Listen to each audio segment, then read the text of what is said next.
Bismillahirrahmanirrahim. Alhamdulillahi Rabbil Alamin. Wassalatu wassalamu ala asyrafil anbiya'i wal mursalin. Nabiyina Muhammadin wa ala alihi wa sahbihi ajma'in. Assalamualaikum warahmatullahi wabarakatuh. So inshallah, number 2 dun sa Nawaqidul Islam, sa Dalilul Muslim. Yung nakaraan na talakay natin nga yung Shafa'a, yung pamamagitan. Pero para mas maunawaan natin yung Shafa'a, talakayin na rin natin inshallah yung tawassul.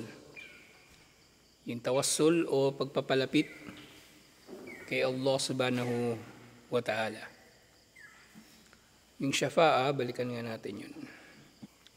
Ito ay tawassut lil ghairi bijalbi manfaatin o jalbi o daf'i madarratin. So yung Shafa'a, tawassut. Doon sila nagkakatulad ng tawassul.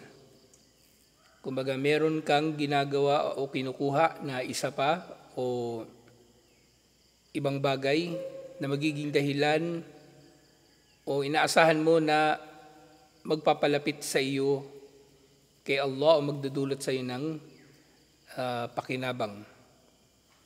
O sa konteksto na pinakakilala na anyo ng Shafa'a, yung katulad ng mangyayari sa araw ng paghuhukom, yung Shafa'a ni Propeta Muhammad sallallahu alaihi wasallam, at yun din yung Shafa'a ng Quran sa mga nag-aaral ng Quran, yung Shafa'a ng mga anghel, lahat yun ay napagtibay. At kung sa mga kuffar, halimbawa, syempre kilalang Shafa'a nila yung magdarasal sila sa ngalan ni Jesus, sa ngalan ni Maria, at iba't iba pang kanilang mga sinasamba na mga tao o bagay o mga kathang isip na mga nilikha. So doon nga sa Shafa'a, meron itong tatlong bahagi. Yung mashfu'en dahu, si Allah, kasi gusto mo na makarating kay Allah yung dasal, kumukuha ka ng syafi. Yung syafi, siya na yung, kumbaga, dinadasalan ng tao para yung dasal naman niya kay Allah makakarating kay Allah. Yung katulad sinasabi nung mga kuffar ayon sa sinabi ni Allah, "Ma na'buduhum illa ayyuqarribuna ilallahi zulfatan." Hindi namin sinasamba yung mga Diyos-Diyosan, liban na lang na ilapit nila kami kay Allah. So yun yung tinatawag ng syafi. At yung mashfu o mashfu'un lahu, mismong nagdarasal o humihingi ng pamamagitan. So yung syafa'atun manfiyah at syafa'atun muthbata, dalawa ito na uri ng syafa'a. Yung manfiyah, syempre ito yung hindi tinatanggap. Allati tutlabu min ghairillahi fima la yaqdiru alayhi illallah. Ang humiling ka doon sa tao o bagay o ano pa mang sinasamba ng tao, dinadasalan sa mga bagay na walang kakayanan dito ang bagay na yon. Yung mashfu endahu, actually maaring hindi lang si Allah ito. Kasi halimbawa yung mga Hindu, meron pa silang ibang mga Diyos. Siyempre, liban kay Allah. At liban doon sa sinasamba nila ng mga pangunahin nilang Diyos, sina Vishnu, sina Shiva at Brahma. Maaring sumasamba pa sila doon sa daga o doon sa baka para yung dasal nila makakarating doon sa kanila. At nagdarasal sila sa mga ito, sa mga bagay na walang kakayanan ng mga ito. Dahil ang kakayanan ng mga ito, kumbaga, wala talaga kasi nga, Diyos-Diyosan lang sila. Wala silang kakayanan. Siyempre, kung hihiling sila ng pagkabuhay ng patay, paggaling ng may sakit, pagdating ng biyaya, lahat ng ito ay kay Allah lamang ang kakayanan. Siyempre, yung muthbata, ito yung hinihiling kay Allah lamang na Shafa'a. Shafa'a na hinihiling lamang kay Allah. na dapat ito ay mayroong pahintulot ni Allah at mayroong kaluguran si Allah para doon sa syafi at doon sa mashfu'un lahu. Halimbawa nga doon sa mangyayari sa araw ng paghuhukom, papahintulutan ni Allah si Propeta Muhammad sallallahu alaihi wasallam na mamamagitan, gayon din yung Quran, mamamagitan, at yung mga anghel sila ay mamamagitan. Katulad na nababanggit doon sa Ayatul Kursi. Ngayon, panghuli doon sa syafa'a, bago natin mabanggit yung tungkol sa tawassul. Hukmo talabi syafa'a minal hayyi al-qadir. Okay? Meron itong dalawa na uri. Yung pinahintulutan, jaiz, at yung pangalawang uri, yung shirk. Yung una, in tulibat minhu amran, in talabta minhu amran mashru'an aw mubahan yakdiru alay. Kung halimbawa yung tao ay hihiling sa, ito yung syafa'a naman na may kinalaman sa dunya. Okay? Lahat ng syafa'a na napagtibay na mangyayari sa kabilang buhay, so yun yung kay Propeta Muhammad sallallahu alaihi wasallam sa Quran at sa anghel, pero maaring mangyari din na mayroong syafa'a sa mundo. Kung yung tao buhay at yung tao ay may kakayanan na gawin ito, maaari ito. Pero syafa'a hindi sa konteksto na ginagawa ng kuffar na sumasamba na sila doon sa kanilang ginagawang tagapamagitan. Ito ay mangyayari lamang min babil musa'adati wa ta'awun alal khair. Maaring mangyari lamang ito bilang pagtulong o pakikipagtulungan sa kabutihan. Sa syafa'a rin na may tuturing ito. Syafa'a rin na may tuturing ito. Siyempre, pangalawang uri, tatlubu minhu amran la yaqdiru alayhi illallah. Na kung hihiling ka sa sino man na walang kakayanan dito, ang sino man liban kay Allah, fahada syirkun. Ito ay malinaw na shirk. Okay? So dito sa syafa'a, malawak ito. So maaring dinadasalan ng tao yung Diyos-Diyosan para mamagitan, o maaari rin namang hindi sa pamagitan ng paghingi lang ng tulong. So ito ay may tuturing din na syafa'a. Ngayon, yung tawassul. Para mas maintindihan natin ang syafa'a, inshallah. Kasi sabi dito, pwede kang humingi ng tulong, di ba? Sa tao na may kakayanan na ibigay ang tulong na hinihingi mo. Ngayon, paano hihiling ka ng dua? Halimbawa, uso yan sa Facebook. Yung mga madrama, hihiling ng dua. May sakit ako, pagduan niyo ako, mga ganung bagay. Maglalakbay ako, pagduan niyo ako. Nabanggit ko na to dati. Huwag niyong gagawin yun, kasi baligtad. Kayo dapat ang nagdudua. Kayo ang mas malapit kay Allah. May sakit kayo, mas malapit kayo kay Allah, inshallah, kasi nasa pagsubok kayo at nagtitiis. At inshallah, hindi nakakagawa ng kasalanan kasi may sakit kayo eh. Diba? O, halimbawa, may trangkaso, hindi siya makalabas doon sa mga kachismisan niya. O hindi siya nakakapag-chismis, mas malapit siya kay Allah. Siya yung magdua. Hindi yung ihilingin pa niya sa tao, sa ibang taon magdua para sa kanya. Yung naglalakbay, tanggap yung dua ng naglalakbay, inshallah. Yung nagpa-fasting, may magpo-post pa niyan. Fasting ako, mag-iftar na ako, ipagduan niyo ako. Baligtad, ikaw ang magdua. Ikaw ang magdua dahil ang dua ng nag-iftar, inshallah, ay tanggap din. Ngayon, yung paghiling ng dua sa tao, so maaring papasok din ito sa syafa'a kasi humihingi ka ng tulong sa kanya. Pero mas napapaloob ito dito sa tawassul at pinahintulutan nga ito, lalo na kung ang hinihiling mo na magdua para sa iyo ay ang matuwid na tao. Hindi ka hihiling ng dua sa kupal. Okay, alam mo namang lasenggo yun, nagyoyosi o gumagawa ng bisyo, hihiling ka pa doon ng dua? Hindi. Ikaw magdua para sa sarili mo. Ikaw magdua sa sarili mo. Inshallah. Yung tawassul, Ang literal na kahulugan nito, minal wasilati wahiya fil asal, ma yatawassalu bihi ila syai'i wa yuqarrabu bihi. Ang tawassul, ito ay salita, literally na salita na nanggaling mula sa salitang wasila o pamamaraan o daan na ginagamit ng tao upang makarating siya sa isang bagay o mapalapit sa isang bagay. Okay? So, yung syafa'a at yung tawassul, nagkakatulad.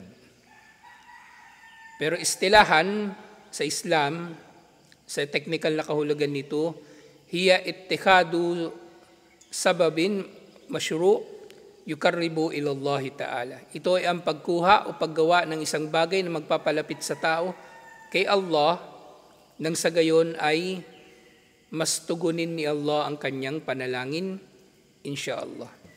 So meron itong dalawang uri. Tawassul masyru' at tawassul mamnu. Masyru' ibig sabihin sinabatas, mamnu pinagbawal. Sa tawassul masyru', mayroong tatlong uri. Ito ay mayroong tatlong uri. Una, at tawassul bi ismim min asma'illahi tabaraka wa ta'ala o sifatin min sifatihi.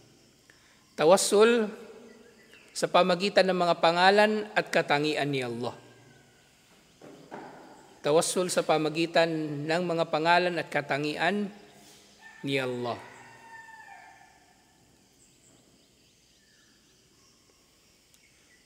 Pangalawa, at tawassul bi amalin salih qama bihi da'i. Ito pagpapalapit kay Allah sa pamagitan ng mabuting gawain na ginawa ng nagdarasal. Ito ning nangyari dun sa yung mga tao sa kuweba, inakulong. At pangatlo, at tawassul bi du'ai rajulin salih hayyun. Tawassul sa pamagitan ng dua ng mabuting tao na buhay. Ito na yung ginawa ni Al-Abbas nang humiling si Omar bin Khattab radhiyallahu anhu na manalangin si Al-Abbas para sa kanila ng du'a ul-istisqa, yung paghiling ng ulan. Ngayon balikan natin itong tatlo na ito. At tawassul bi ismin min asma'illahi tabaraka wa ta'ala aw sifatin min sifatihi. Ang pagpapalapit kay Allah sa pamagitan ng mga pangalan at katangian ni Allah. Halimbawa niyan, sa mga dua. Di ba? Sa mga dua na nababanggit natin dito ang mga pangalan ni Allah, Ya Ghafur, Ya Rahim, lahat yun ay tawassul. Nagpapalapit tayo kay Allah sa pamagitan ng kanyang pangalan. Sa mga katangian naman ni Allah, halimbawa doon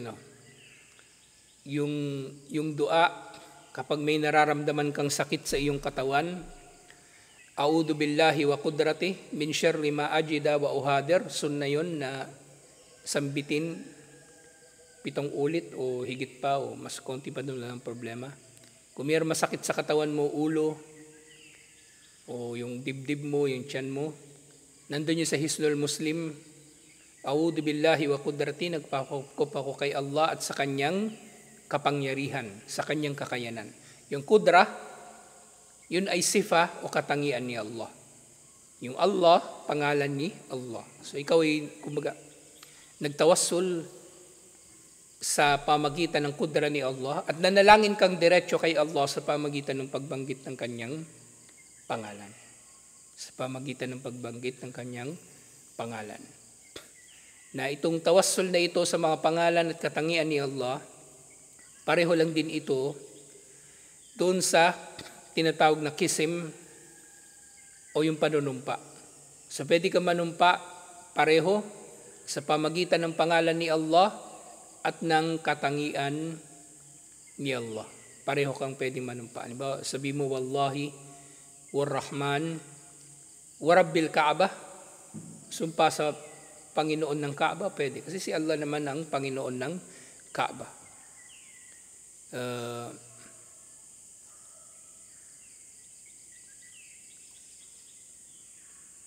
Ano pa ba? Yung dua na a'udhu bi kalimatillahi tamat min syarri ma khalaq. Nagpapakupkup ako kay Allah sa kanyang perpektong salita laban sa kasamaan ng mga nilikha. So nagpapakupkup yung tao kay Allah sa pamagitan ng kanyang mga perpektong salita. So yun ay halimbawa rin nito. So yun ay pinahintulutan. Pangalawa, at tawassulu bi amalin salih qama bihi da'i. Ang pagpapalapit ng tao kay Allah sa pamagitan ng nagawa niyang mabuting gawain dati. Nakatulad nga nung nabanggit ko na rin ito sa khutbah dati, yun nga yung kwento nung tatlong nakulong sa kuweba na doon sa hadith. Yung isa sa kanila ay naging mabuti sa kanyang magulang. Yung isa sa kanila ay inakit ng magandang babae pero tinanggihan niya. At yung isa ay nagbalik nung pera ng kanyang trabahador kahit lumipas na yung mahabang panahon. At ibinigay pa niya kasama yung itinubo ng pera na yun ng kanyang manggagawa. So lahat ng yun ay idinuan nila na sinabi nilang lahat kay Allah na kung nalalaman ni Allah na ginawa nila yun alang-alang sa Kanya, ay buksan ni Allah yung kuweba, yung matanggal yung bato. At yung nga dahan-dahan na natanggal yung bato sa bawat dua ng isa sa kanila. At ito ay dalil din, actually meron tayong makukuhang aral mula dun sa tatlong nakulong na yun sa kuweba. Ng kabutihan ng ummah o kabutihan ng pamayanan o grupo ng mga Muslim ay nakasalalay sa collective na pagiging mabuti ng lahat. Ibig sabihin, doon sa tatlo halimbawa, di ba nagdua yung isa, umurong yung bato. Nagdua yung isa, umurong yung bato, pero hindi pa rin sila makalabas, kulang pa. Paano kung kupal yung pangatlo? Hindi tinanggap yung kanyang dua, hindi sila nakalabas silang tatlo. So maaring mangyayari na yung kabutihan ng pamayanan, yung mga dumarating dito na kabutihan o dumarating dito na kasamaan ay dulot ng kabutihan na pangkalahatan o kasamaan din na pangkalahatan. O maaring merong isang tao, dalawang tao na pumipigil na dumating sa pamayanan ang isang kabutihan. Intindihan nyo? Kumbaga merong kumbaga sa basketball, may naglalaglag ng laro, may naninira. May kumbaga binayaran nung kalaban para manira sa diskarte nung grupo o nung team. So maring merong ganun na mangyayari katulad ng nababanggit o katulad ng aral na maaaring makuha natin dun sa hadith. Ibig sabihin nun, hindi nito ibig sabihin na hindi makatarungan si Allah. Okay, kasi naroon pa rin yung aya, applicable pa rin yung aya na aya na yun. Wala taziru waziratu wisra ukhra, hindi mananagot ang sino man sa pananagutan o kasalanan ng iba pa. Pero nga, maaring mangyari na yung tao o yung mga Muslim ay makakatanggap o kumbaga makatatakda sa kanila ni Allah ang kabutihan o kasamaan ayon sa kanilang kalagayan bilang isang ummah o bilang isang pamayanan. Kaya marapat sa pamayanan ng mga Muslim o ng ummah ng mga Muslim yung pag-uutos ng kabutihan at pagbabawal sa kasamaan. Hindi yung pababayaan lang nila na mayroong makasalanan na namumuhay kasama nila, na gumagawa ng kasamaan at wala na silang gagawin doon. So kailangan na mananatili na kumbaga malusog yung buong pamayanan. Parang katawan. Kapag merong sakit ang isang bahagi ng katawan mo, hindi mo naman pababayaan, di ba? Masakit yung paa mo, isipin mo, paa lang naman yan, di ba mahalaga yan, hahayaan mo na, hindi pwede. Gagamutin mo yun. So, ganun din sa pamayanan o sa umma ng mga Muslim. Pangatlo, tawassul bidu'ai rajulin salih hayyun. Tawassul sa pamagitan ng dua ng matuwid na tao. At dapat ito ay buhay. At ito na nga yung dua ni Ibnu Abbas, yung dua ni Al-Abbas, hiniling ni Umar bin Khattab radiyallahu anhu na magdua si Al-Abbas para sa kanila, alhamdulillah, para sa dua ul istisqa. At yun nga, pinahintulutan na magdua ang tao para sa isa pang tao, at pinahintulutan, nahihiling siya ng dua sa iba pa. Hindi bawal, pinahintulutan. Pero may kondisyon, dapat matuwid yung tao at dapat ito ay buhay. At syempre, hindi ito magdudulot ng pagtaliwas sa mga saligan ng dua o ng saligan ng mga batas o aral sa Islam, insyaAllah. Ngayon nga katulad na banggit ko kanina, baligtad. Yung naglalakbay, yung nagpa-fasting, sila tuloy ang nangihiling ng dua. Sila ang magdua dahil mas tanggap ang dua nila, insyaAllah. Ngayon panghuli, yung tinatawag na tawassul mamnu, ipinagbabawal na tawassul. Wa huwa tawassulu bi ghairil umuri ath-thalatha al-madhkura fi at-tawassul al-mashru'. At ito ay ang anumang tawassul na liban pa doon sa tatlo. Anumang tawassul na liban pa doon sa tatlo. At kabilang dito, at-tawassulu ila Allah Ta'ala bihaqqin o bijahin o bijahil ashkhas. Ito yung pagpapalapit kay Allah sa pamagitan ng karapatan o karangalan ng sino mang tao. Halimbawa, yung tao, magpapalapit siya kay Allah sa pamagitan ng mga santo, mga anghel, mga auliya, yun, nabibilang yun dito.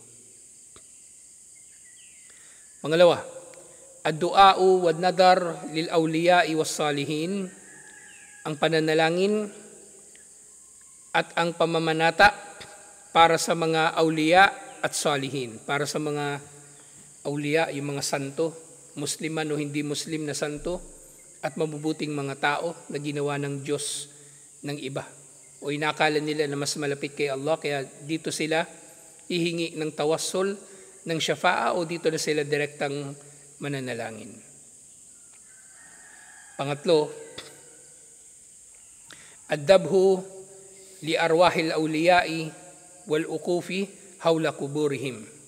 So isa rin sa anyo ng tawassul ang pagkatay para sa kaluluwa ng mga santo, o ang ukuf, yung pananatili sa paligid ng kanilang mga libingan, na dito gumagawa ng pagsamba yung mga tao. Lalo na yung mga ligaw na sekta, nagbabasa rito ng Quran, yung nga nabanggit din dito yung pagkatay. Sa lahat ng ito ay ginagawa nila bilang tawassul. Okay? So yung tawassul pala, kung titingnan natin itong tatlo na ito, maaaring mangyari ang tawassul hindi lamang sa pamagitan ng dua. Maaaring mangyari ang tawassul sa pamagitan ng nadar, pamamanata. Maaaring mangyari ang tawassul sa pamagitan ng dhabh, pagkatay, at iba pang mga gawaing pagsamba. Kasi ang magkakaugnay lahat ito. At ang anumang sarf o pag-uukol ng anumang gawaing pagsamba sa iba paliban kay Allah ay shirk nga.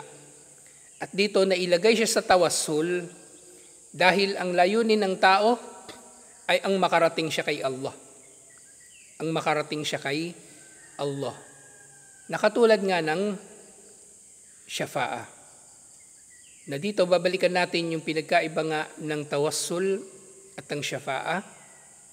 So yung syafa'a, kumbaga humihiling ka ng kabutihan doon mismo sa tao o bagay na dinadasalan mo, na magpapalapit sa iyo kay Allah. Yun yung syafa'a. At yung tawassul, maaaring yung tao hindi siya umaasa na direktang manggagaling doon sa kanyang dinadasalan. Yung kabutihan, inaasahan niya yun kay Allah pa rin. Pero, yun ay shirk pa rin dahil ang mga paraan na ginawa niya upang makapagtawassul ay mga gawaing pagsamba na para lamang kay Allah. Intindihan nyo? Tulad ng pagkatay, dua, at yung pamamanata, lahat ng ito ay para kay Allah lamang.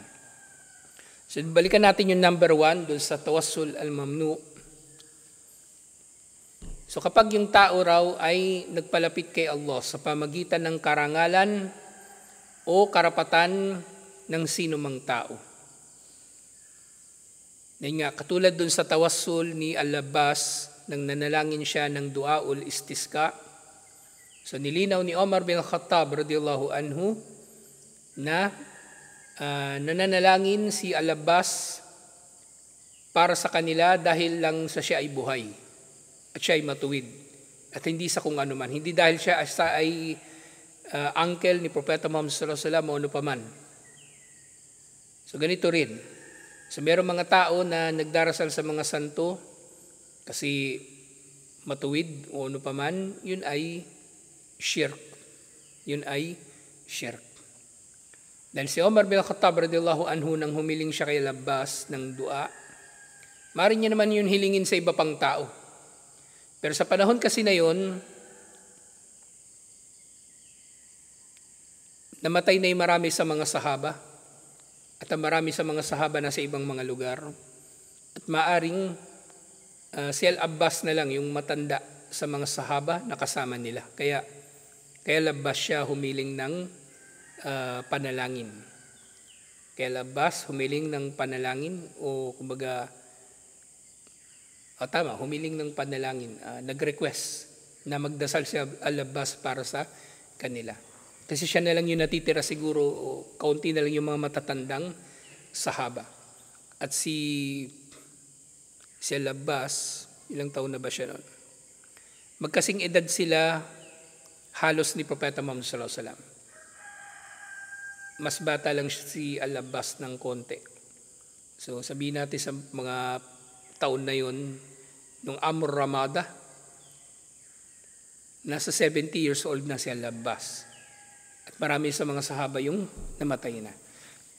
Sa yung pangalawa, yung dua at yung nadar lil awliya o salihin.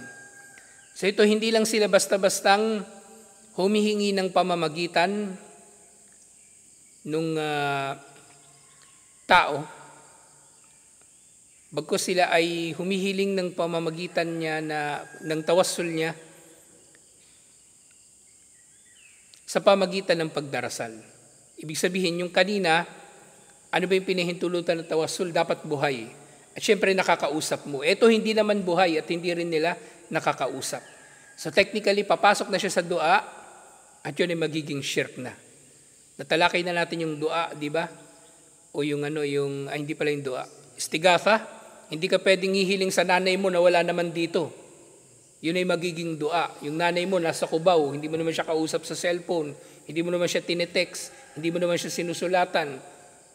May nakita kang aswang, sabi mo, nanay, tulungan mo ko. Yun ay shirk. Yun ay shirk. So ito papasok din sa shirk kasi nga, nagduduan na talaga sila sa tao, kahit buhay ito kahit buhay ito na wala naman, hindi naman nila kapiling. O namamanata sila sa ngalan ng tao na ito. Okay, halimbawa mayroong matuwid dito na tao. Halimbawa may santo. Kasi sa Mindanao kasi, baka hindi nyo lang alam, para mas maintindihan ninyo yung konteksto nito. Naniniwala sila doon sa mga awliya. Di ba Ismael, yung mga awliya, matutuwid na tao. At madalas sa kanila patay na. So, naniniwala sila, mas malapit kay Allah yung mga tao na yun. Kaya pinapaganda nila yung libingan, nilagyan nila ng ilaw, nilagyan nila ng dekorasyon. Tapos minsan magkakatay sila doon ng hayop, babasa ng Quran, katulad doon nababanggit doon sa number 3. At nagdarasal din sila doon. Nasasabihin nila, halimbawa yung pangalan nung awliya o nung santo, Jilani. Kasi merong Si Abdul Qadir al-Jailani sa India, actually matuwid talaga yun na Muslim. Pero hindi niya sinabi sa mga tao na sambahin siya. Pero marami sa mga tao doon, sinasamba siya. Halimbawa si Jailani, sa mananalangin sila, Jailani, patawarin mo yung kasalanan ko, tulungan mo ako, pagalingin mo yung anak ko. So malinaw na hindi lang yung tawassul, nagiging ano na, dua na siya per se. Ngayon kung mananalangin siya na, kumbaga, Jailani, dalhin mo kay Allah yung dasal ko kasi mas malapit kay Allah, yun ay syafa'a. Yun ay syafa'a. Pero dito kasi sa tawassul mamnu, kumbaga yung tao na ito, yung awliya na ito, yung mga santo at yung salihin, hindi lang sila nagiging tagapamagitan. Katulad ng kung paano humiling si Omar kay Al-Abbas. Ang nangyari dito, sila na mismo yung sinasamba. Sila na mismo yung sinasamba. Sila na mismo yung dinadasalan at sila na mismo yung pinamamanataan ng mga tao.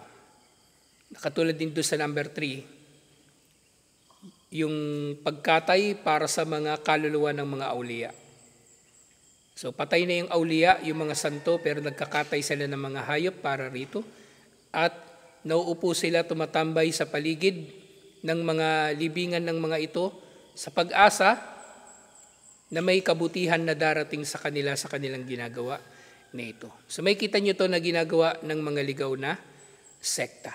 Okay, kaya nga, ngayon uso na yung vlogging sa mga Shia, may mga vlogger na sila, yung mga Sufi, may mga vlogger na sila. Kapag may makita kayo na sino man na mahilig na mag-post tungkol sa libingan o pagsamba sa libingan, pagdalaw masyado sa libingan, pagpapahalaga sa libingan ng isang mahalagang tao, kabahan na kayo. Yun ay Sufi. Kasi marami sa mga Sufi, tawag nila sarili nila Ahlus Sunnah din.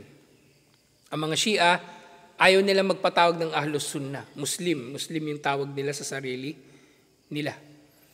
Pero yun nga, kapag nakita kayo ng mga kakaibang mga gawain, ito ay pangambahan na ninyo dahil maaring yung mga tao na yun ay ligaw at magliligaw lang sa inyo kung sila ay inyong tatangkilikin. So ito yung tawassul at syafa'a. Alhamdulillah. So tutuloy natin yung iba pang mga nawakidul Islam. Ano yung pangatlo na nabanggit sa nawakidul Islam? So yung paniniwala ng ibang relihiyon ay tama rin. So yun ay nawakidul Islam din dahil nag-iisa lang naman ang tamang relihiyon, ang Islam, mula noong unang panahon hanggang sa dulo ng panahon. So dito na lang. Assalamualaikum warahmatullahi wabarakatuh.